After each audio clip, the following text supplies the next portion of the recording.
1장 13절부터 21절까지입니다.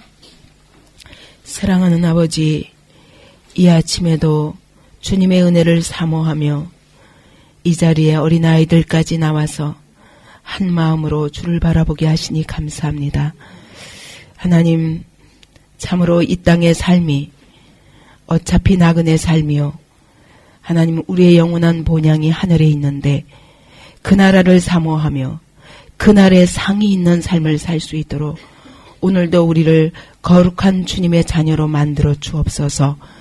말씀으로 씻어 우리를 깨끗게 하신다 하셨사오니 오늘도 우리의 영혼을, 더럽혀진 영혼을 주님의 말씀으로 씻으시며 우리의 생각을 씻으시며 우리의 가슴을 씻어서 하나님, 주님의 성품을 닮은 자로, 거룩한 자로 살아가며 이 땅에서 구별되어 세상 사람들이 우리 안에 있는 이 하나님의 비밀을 알기를 소원하며 우리와 함께 하시는 살아계신 하나님을 사모하며 우리를 보고 하나님의 영광을 목격하고 하나님 앞에 엎드릴 수 있도록 주여 우리를 거룩의 도구로 사용하여 주시옵소서. 이 시간 주께 온전히 의탁하오며 살아계신 예수 그리스도 이름으로 기도하옵나이다. 아멘. 우리가 베드로전서 앞에 1장 앞에 부분을 보면서 이 베드로전서의 배경이 네로와 같은 그런 무지막지하게 그리스도인들을 대대적으로 박해하는 그런 시대에 베드로가 여기저기 흩어져서 고난을 당하고 있는 그런 그리스도인들에게 앞으로 또 올 그런 두려운 긴 고난을 바라보면서 이때가 시작에 불과했기 때문입니다. 이때는 시작이요. 1호부터 250년 동안 기독교가 어마어마한 핍박으로 수많은 성도들이 순교당했어야 했습니다. 그런 가운데서 우리는 어떤 자들인가? 우리는 이 땅에다가 소망을 두고 있는 자들이 아니다. 이 땅의 삶은 나그네의 삶에 불과하다. 우리는 하늘에서 하나님이 택하셔서 예수 그리스도의 피를 뿌리고 거룩하게 하시고 오늘도 성령으로 우리 안에서 거룩하게 하시며 끝내는 저 하늘나라에 있는 영원한 썩지 아니하는 기업을 물려받기 위해서 오늘도 사실은 세상의 핍박을 받고 있으나 하나님이 능력으로 우리를 보호하시고 결국 그 하늘에 가서 영광과 칭찬과 존귀를 얻을 때까지 우리의 삶에 개입하시는 하나님이다. 여러 시험이 있다 할지라도 이것은 믿음의 시련에 불과하다. 이 믿음의 실험을 통해서 우리가 더 거룩한 주님의 자녀가 되므로 우리는 보지 못하나 그리스도를 사랑하고 이미 그날에 받을 구원을 약속받은 자로서 사나 죽으나 여기서 성령을 힘입어 복음을 전하며 그 산소망을 바라봐야 된다. 그런 이야기를 바로 앞장에서 했었습니다. 앞에서. 그러면서 오늘은 13절에 그러므로 시작합니다. 그러므로 이와 같이 산소망이 있는 사람들로서 어떻게 살아야 되는가를 얘기하는데 오늘의 주제는 거룩하라는 것입니다. 산소망이 있기 때문에 그 나라에 가서 그 영원한 기업을 물려받기 위해서 이 땅에서 우리가 어떻게 살아야 되느냐? 우리의 목표는 여러분 우리가 부여하고 이 땅에서 쾌락을 누리고 이 땅에서 재밌게 사는 게 목적이 아니라 이 땅에서 영광을 받으며 사는 게 목적이 아니라 우리의 가장 그리스도인들의 산소망을 가진 그리스도인들의 가장 큰 특징은 거룩하게 살아야 된다는 것입니다. 왜 그래야 되는가? 그것을 오늘 여러 가지 이유를 들어서 말씀하십니다. 그러므로 너희 마음의 허리를 동이고 근신하여 예수 그리스도의 나타나실 때에 너희에게 가져올 은혜를 온전히 바랄지어다. 왜 우리가 거룩하게 산소망을 가진 사람들이 왜 거룩하게 살아야 되냐면 첫째로 그리스도께서 다시 오시기 때문입니다. 주님이 재림하시기 때문입니다. 그날에 우리의 모든 삶이 이 땅에서의 삶이 판단이 될 것입니다. 산소망을 가진 이러한 자들은 그날에 끝까지, 그날까지 우리가 거룩한 삶을 살아야 됩니다. 그래서 그렇게 하기 위해서 너희 마음의 허리를 동이라. 그래서 마음의 허리를 동인다는 게 뭐예요? 마음을 어떻게 허리를 꼭 묶습니까? 우리가 옷을 입을 때 헐렁한 옷을 입어가지고 막 발에 걸치장거리면 어떻게 해요? 행동하기가 불편하죠. 그래서 일을 하거나 그러면 어때요? 허리를 딱 묶어야 됩니다. 그죠? 옛날에 이 사람들은 옷을 이렇게 뭐 위에서부터 아래까지 꼭 치마같이 이렇게 걸치잖아요. 근데 어디 행동하러 다닐 적은 여기 허리를 딱 묶어야 됩니다. 그래서 하나님께서 출애굽할 때 6월절 어린 양의 이 고기를 먹고 그리고 무교병을 먹으며 너희가 어떻게 하라고? 허리를 묶고 빨리 나가라 그랬거든요. 그러니까 빨리 도망가듯 여기서 애굽에서 출애굽하기 위해서 도망가기 위해서는 허리를 다 묶으라고 그랬어요. 그러니까 이것은 이제 뭔가 전쟁을 준비하든지 달리기 준비를 하든지 할 때는 허리를 묶어야 되는 것입니다. 근데 옷을 묶으라는 게 아니라 마음의 허리를 묶으라고 그랬어요. 그러니까 이 마음이 어떻게 해야 된다는 거예요. 항상 뛰어가고 달려가고 도망갈 준비, 이런 준비들이 다 되었어야 돼. 앞에 마치 전쟁이 있으면은 빨리빨리 움직여야지 느리느리도 움직여가지고는 큰일 납니다. 죽습니다. 그래서 마음의 허리를 동이고 근신하라. 이 근신은 자기 절제를 말하거든요. 거룩한 삶을 살기 위해서 그리스도께서 나타나실 때 우리에게 임할 은혜를 위해서 오늘 우리가 이 땅에서 사는 삶은 마음을 늘 준비하는데 막 달려갈 모든 준비를 끝내고 자기 절제를 하면서 경주하는 자가 자기 좋을 대로 느리느리 걸어 뛰어가지고는 안 되죠. 막 전심을 다해서 자기를 절제하면서 그렇게 뛰어가야 하듯이 우리가 재림을 바라는 자들은 이 땅에서 마음의 허리를 동이라. 언제든지 주님이 그때 오시는 주님을 맞을 준비를 하고 주님이 뭐라고 말씀하시든 빨리 달려갈 수 있도록 행동할 모든 준비를 하라는 것입니다. 우리가 앞으로 나아가는데 방해되는 모든 세상 유혹을 물리치기 위해서 자기 절제를 하라는 것입니다. 운동선수가 운동 하나, 경주 하나 제대로 하려고 해도 얼마나 자기 체중 조절, 그 다음에 여러 가지 근육 조절, 호흡 조절, 많은 조절을 하기 위해서 자기 절제를 하듯이 그렇게 우리는 주님 오시는 그날 재림에다 모든 목표를 두고 이 땅에서 자기 절제하며 늘 행동할 준비를 하고 그리고 마음의 허리를 동이라는 것입니다. 이와 같이 그날을 바라보는 자와 이 땅에 살면서 그리스도인으로서 재림을 바라보는 자와 당장 이 땅에 내 앞에 코앞에 있는 문제만 바라보는 자의 삶이 다릅니다. 그렇지 않겠습니까? 아브라함과 롯을 비교해 보세요. 아브라함은 하늘에 있는 도성을 바라보고 그랬어요. 한 성을 바라보고 그 땅에서 나그네로 죽었다고 히브리서는 말씀합니다. 그런데 그랬기 때문에 그는 롯과 함께 가다가 자 이제는 드디어 헤어져야 될 때가 됐습니다. 그러니까 롯 보고 말합니다. 자 네가 마음대로 먼저 택하라. 응? 네가 좌하면 내가 우하겠고 네가 우하면 내가 좌하리라.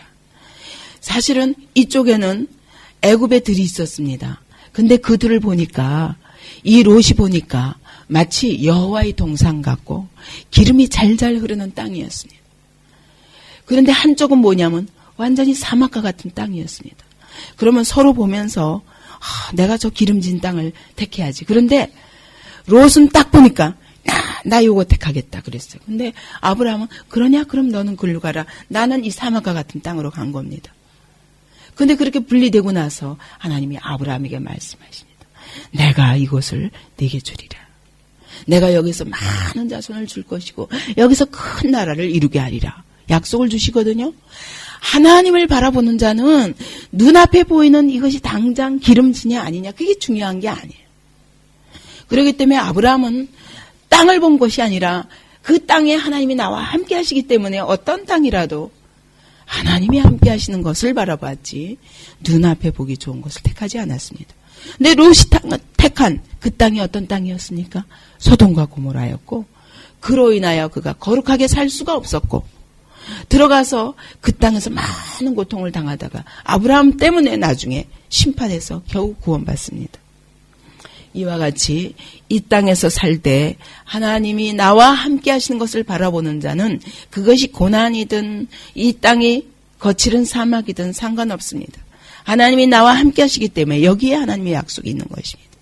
그러나 그걸 못 받는 자는 당장 눈앞의 것만 따라가게 되어 있다는 것입니다.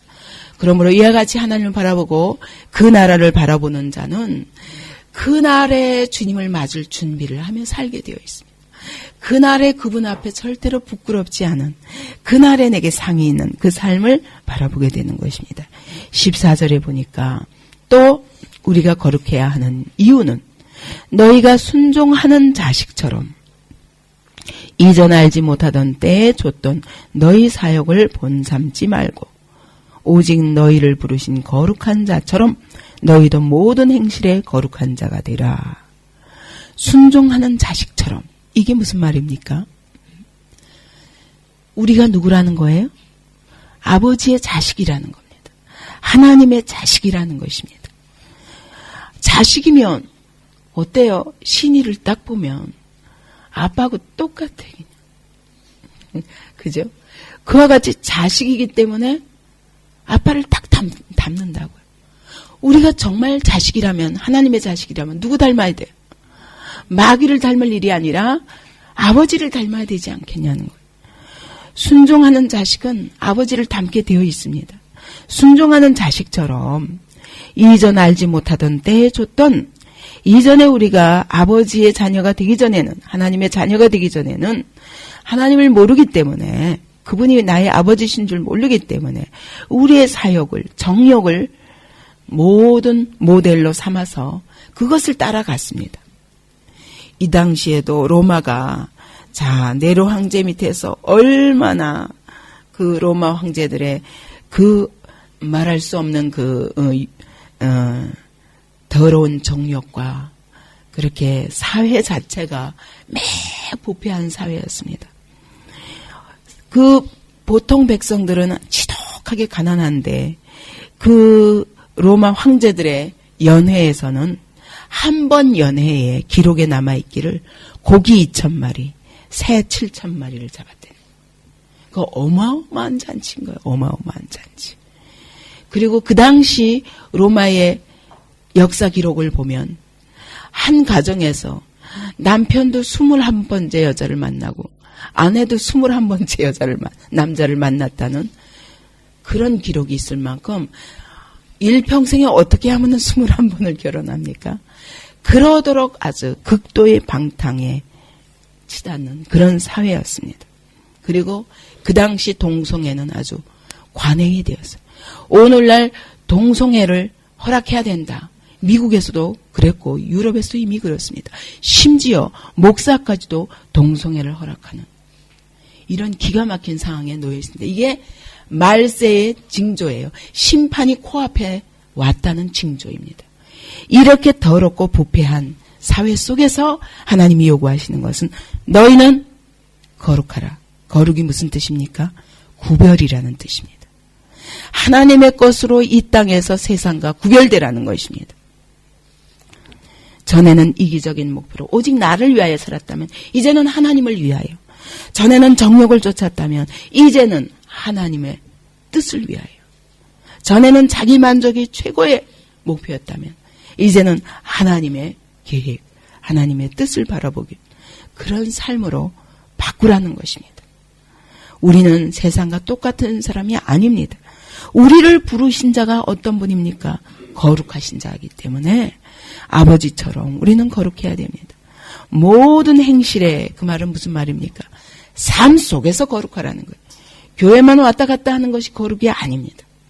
너희의 모든 삶 속에서, 일상생활 속에서 너희의 행실이 거룩하게 되어야 된다는 겁니다. 이 부패한 세상 속에서 소금이 되라는 것입니다. 이 어두운 세상 속에서 너희가 빛이 되라는 것입니다. 이것이 주님이 우리에게 요구하시는 것입니다. 그래서 베드로전서 4장 4절에 보면 뭐라 그랬냐면 너희와 저희 이렇게 말합니다.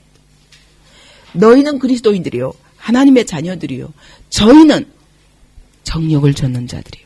절대로 같을 수 없다는 겁니다. 세 번째로 또 우리가 거룩해야 할 이유가 있습니다. 우리가 아버지의 자녀이기 때문에 아버지의 성품을 닮아야 그래서 아버지의 것으로서 이 땅에서 구별되어 살아야 되는 것처럼 16절에 기록하였으되 내가 거룩하니 너희도 거룩할지어다 하셨느니라. 왜 우리가 또 거룩해야 되냐면 하나님의 명령이기 때문입니다. 하나님이 내가 거룩하니 너희도 거룩할지어다.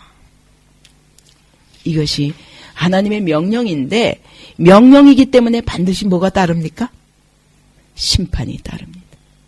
순종한 자와 그렇지 않은 자 반드시 심판이 따릅니다. 17절에 외모로 보시지 않고 각 사람의 행위대로 판단하시는 자를 너희가 아버지라 부른즉 너희의 나그네로 있을 때를 두려움으로 지내라. 하나님이 우리를 판단하신다고 그럽니다. 하나님이 우리를 행위대로 심판하신다고 그럽니다. 아니 어떤 때는 믿음으로 말미암아 구원하신다고 그러다가 이제는 또 우리의 행위에 있지 않고 믿음에 있다고 말씀하시다가 이제는 행위대로 심판하신다고 말씀하십니까? 뭐가 다릅니까? 우리가 구원에 관한 한은 믿느냐 안 믿느냐로 심판하시지만 그리스도인들에 대해서 보세요. 너희가 아버지라 부른즉 이 각 사람의 행위대로 심판하신다. 그러니까 어떤 자들, 하나님을 아버지라고 부르는 자들에 대해서 심판이 있는데 행위의 심판이 있다는 겁니다. 이건 심판이 아니라 이거는 상급을 위한 심판이고, 그러니까 심판하고 구원하느냐의 문제가 아니라 우리가 그리스도인들로서 이 땅에서 사는 삶에 대해서 하나님 반드시 상이 있다는 거예요. 근데 상 줄 자와 상도 등급이 있는 거예요. 이 땅에서 상을 받아도 우리는 막 굉장한 영광스럽게 생각하는데 이 상은 영원한 상이에요. 영원한 상. 그래서 이 땅의 삶에 대해서 나그네로 사는 이 삶에 대해서 분명히 아버지 앞에 가면 아버지의 상급이 있기 때문에 우리는 함부로 살아서는 안 돼요. 명령하신 것만큼 그 명령에 대해서 하나님은 판단하십니다. 우리의 행위를 재어보십니다. 그렇기 때문에 우리가 이 땅에서 나그네로 사는 삶에서 두려움으로 지내라. 그러면 하나님이 두려우신 하나님입니까? 어떤 하나님? 하나님을 공포로 떨면서 하나님의 심판 때문에 내가 오늘 순종해야지. 그렇습니까? 어때요? 무서운 하나님이에요. 여기서는 그런 공포보다는 하나님에 대한 경외를 말합니다. 여러분 존경하면 어때요? 정말 존경하는 분을 보면 마음에서부터 두려움으로 모든 행동을 근신하면서 그렇게 그분 앞에서 어떻게 하면 잘 보일까? 이러는 것처럼 우리가 하나님께 대해서 하나님 무서워서 벌벌 떨면서 억지로 순종하는 게 아니라 하나님을 너무 사랑하고 하나님을 너무 귀하게 여기고 하나님을 너무너무 존경하기 때문에 경외하기 때문에 그분 앞에서 자기 행동을 절제하면서 그분이 기뻐하시는 대로 살고 싶어하는 그런 두려움으로 지내라는 것입니다.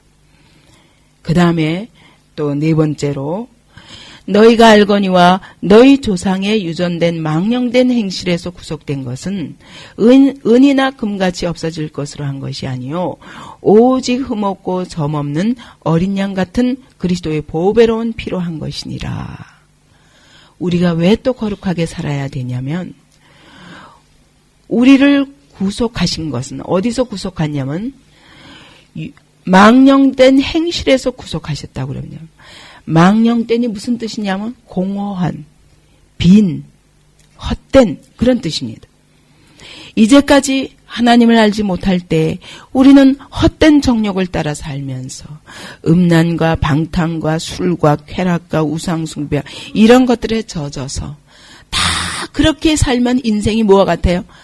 공허한, 아무것도 남는 것이 없는 그런 공허한 삶으로 끝날 수밖에 없는데 그런 행동만 이제까지 하면서 살다가 이제 하나님이 우리를 구속하셨습니다. 구속이 뭡니까? 그런 삶은 무엇 때문에 그런 삶을 살게 되냐면 죄와 사단의 종으로 살았기 때문에 그렇게 사는 거예요. 구속은 뭐냐면 노예의 자리에서 값주고 사서 우리를 건져낸 것을 말합니다. 하나님이 우리를 어떻게 건져내셨냐면 이 망령된 행실로 썩고 죽는 삶으로 끝날 수밖에 없는 우리의 운명을 죄와 사단의 종로를 타다가 영원한 사망으로 갈 수밖에 없는 우리의 운명을 어떻게 하셨습니까? 값주고 사셔서 죄와 사단의 종된 우리를, 노예된 우리를 값을 치르고 우리를 거기서 건져낸 거예요. 노예의 자리에서 우리를 살리신 것입니다. 자유하게 하신 것입니다. 이렇게 하신 것은 뭘로? 보통 일반 사람을 이 사회에서 노예된 자리에서 사서 건지려면 어떻게 돼? 자, 옛날에는 노예 시장이 있었거든요. 그러면은 이 쇠창살 있는 그 감옥과 같이 그런 곳에다가 딱 집어넣고 사람들이 다 부자들이 와가지고 저거 그러면 그 사람은 얼마? 노예 주인이 부릅니다. 얼마? 그러면 그 돈 주고 사갔습니다. 그러면 이제 그때부터 누구 종이에요? 사간 사람의 종이죠. 그죠? 이것이 그 당시에 노예시장이 이와 같이 있었습니다. 다 로마의 종인 것입니다. 그때는 은과 금으로 사가는 거예요. 그죠? 돈으로 사가는 것입니다. 그러나 우리가 죄와 사단에 노예된 우리를 하나님께서 오셔서 우리를 사가시는데 무엇으로 사셨습니까? 무엇으로? 여기 보니까 19절에 보니까 무엇으로 사셨어요? 그리스도의 보배로운 피로. 예수님의 피값을 치르고 사단의 종된 우리를 사셨다는 거예요. 사단은 피를 요구합니다. 우리의 피를 요구합니다. 왜? 자, 죄인이잖아. 하나님 앞에 가서 죄인이니까 죽어야 되잖아. 죄의 값은 사망이라고 하지 않았습니까? 사단은 피를 요구합니다. 근데 하나님이 우리의 피를 흘리지 않기 위해서 누구의 피? 하나님의 외아들 예수 그리스도의 피값을 치르면서 모든 죄인들을 사단의 손에서 건져내신 것입니다. 그러므로 우리는 이제는 누구의 종입니까? 예? 누구의 종? 사단의 종입니까? 우리가 예수님의 피로 구원받았다는 것은 이제는 사단의 종로를 타는 데서 하나님의 종, 그리스도의 종으로 바뀌었다는 것을 의미합니다. 우리가 구원받은 것은 이 말할 수 없는 하나님의 사랑 때문에 구원받은 것입니다. 우리가 이 세상에 사단의 종로를 타는 이 세상 속에서 하나님의 종으로 바뀐 것입니다. 그렇게 되는데 어떤 값을 치르셨냐면 기가 막힌 하나님의 외아들의 그 보배로운 피, 그 피값을 치르면서 우리가 구원받은 것입니다. 그런데 또 사단의 종로를 타겠어요? 그런데 또 죄의 종로를 타겠습니까? 그래서 너희가 이 말할 수 없는 하나님의 사랑으로 하나님의 외아들의 피값을 치르면서까지 하나님이 우리를 건져내셨으니 어떻게 우리가 또 죄와 사단의 종로를 타며 살겠느냐. 이것이 우리가 거룩하게 살아야 할 이유입니다. 그는 창세전부터 미리 알리신 바 된 자나 이 말세에 너희를 위하여 나타나신 바 되었으니 그분이 예수 그리스도께서 갑자기 나타나신 게 아니라 저 영원전부터 계획하시고 우리를 예정하시고 구원하기로 예정하시고 그때부터 이미 약속하셨습니다. 창세전부터 우리에게 자 예수 그리스도가 오실 것이다. 그가 너희의 죄를 대신하여 십자가에 못 박혀 죽으시고 그의 피값으로 말미암아 너희가 죄와 사단의 손에서 건짐을 받을 것이다. 이것을 하나님이 창세전부터 준비하셨다가 이젠 말세에 이 말세는 어떤 말세냐면 구약의 끝을 말세라고 합니다. 이제 나중에 신약의 끝이 또 말세로 올 것입니다. 그래서 구약의 끝에 너희를 위해서 그 오랫동안 예언하셨던 그분이 나타나신 바 되었으니 21절에 너희는 저를 죽은 자 가운데서 살리시고 영광을 주신 하나님을 그리스도로 말미암아 믿는 자니 그 하나님께서 예수 그리스도를 십자가에 못 박았다가 어떻게 하셨어요? 부활하게 하시고 살리시고 그리고 승천하셔서 그 영광의 자리에 그 영광을 주셨습니다. 주신 하나님을 그리스도로 말미암아 믿는 자니 그리스도를 그렇게 하신 것처럼 우리도 죽으나 그러나 부활할 것이요 부활하여 하나님 앞에 가면 거기에 영광스러운 우리의 보좌가 있다는 것입니다. 하나님을 그리스도로 말미암아 믿는 자니 너희 믿음과 소망이 하나님께 있게 하셨습니다. 그러므로 우리는 다 어떤 자들입니까? 이제 구원받았다. 예수의 이름으로 그리스도의 종이 되었다. 그 얘기는 뭐냐?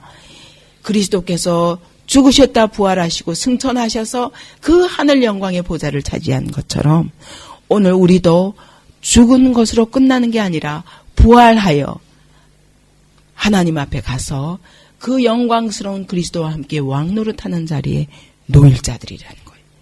그러므로 우리의 소망이 이 땅에 있지 않다는 거예요.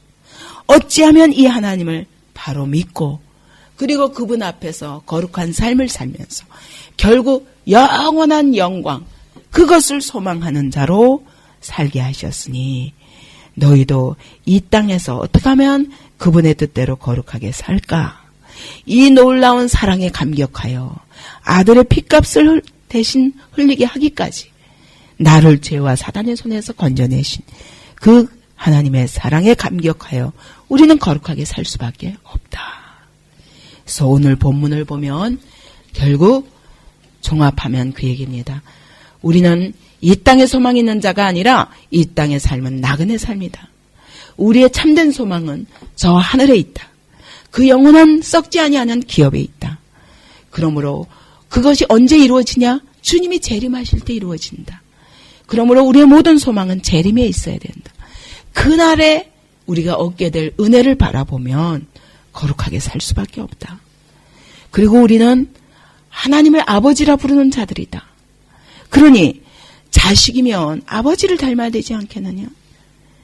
아버지의 거룩하심과 같이 우리의 모든 삶에서 우리의 모든 행실에서 거룩해야 된다. 그리고 이 거룩하라는 것은 하나님의 명령이다. 이 명령에 대해서 명령하실 적에는 반드시 그 명령을 순종하는 자와 그렇지 않은 자가 분명히 상이 있고 없고 차이가 있다. 분명히 행위대로 그분이 우리를 판단하실 때가 온다. 그러므로 이 땅에서 두려움으로 그 상급을 바라보며 그날에 받는 상이 진짜 상이다. 이 땅에서 우리는 물질과 영광과 권세와 명예와 이런 것으로 상을 받으면 되게 좋아합니다. 자랑스러워가지고 목에다 힘을 주지만 그것과 비교할 수 없는 영원한 상을 바라봐라. 그러기 위해서 이 땅에서 두려움으로 거룩하게 살아야 된다. 그리고 우리는 어떤 사랑을 받은 자냐? 두려워서만 아니라 우리는 말할 수 없는 사랑을 받은 자다. 어떤 사랑이냐?